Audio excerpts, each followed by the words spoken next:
আমার কাছে স্ট্রবেরি আছে আর আমার কাছে আছে আঙ্গুর আর জাম। চলো আম্মু, এগুলো দিয়ে আমরা এখন রেসিপি বানাবো। প্রথমে এই ফলগুলো আগে ভালো করে ধুয়ে নিই। হ্যাঁ বাবু, এগুলো ভালো করে ধুতে হবে। এই তো ধোয়া প্রায় শেষ, এখন এটাকে ভালো করে রান্না করতে হবে। চলো বন্ধুরা, দেখিয়ে দিতেছি কি করে এটা রান্না করতে হয়।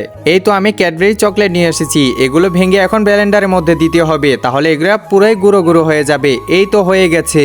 এবার এই স্ট্রবেরিগুলো দিয়ে এখানে ভালো করে মাখিয়ে নিতে হবে। এই তো দেখতে একদম ললিপপের মতো হয়েছে। এই তো অনেকগুলো প্রায় মাখানো শেষ, এবার আঙ্গুর আর জামগুলোকে মাখিয়ে নিই। এই তো সবগুলোতে চকলেট মাখানো শেষ হয়েছে, এগুলো এবার ফ্রিজে রেখে দিই। এখন অপেক্ষা করার পালা। একজন মা কতটা আপন হয়ে থাকে, যার মানেই তাকে জিজ্ঞাসা করে দেখো। তো দেখা যাক বন্ধুরা, এই মায়ের জন্য কে ভিডিওটিতে লাইক এন্ড সাবস্ক্রাইব করে, আর যারা মাকে ভালোবাসো না তারা ভিডিওটি থেকে দূরে থাকো। আমরা প্রায় অনেকক্ষণ ধরে অপেক্ষা করতেছি, এবার এগুলো রেডি হয়ে গেছে। এবার এগুলোকে টেস্ট করা পারা। প্রথমে এটাকে মাঝখান থেকে কেটে ফেললাম, এবার আমি খেয়ে নিলাম। আরে বাহ, এটা তো খুবই স্বাদ হয়েছে। আরে হ্যাঁ, এটা তো খেতে অনেক স্বাদ লাগতেছে।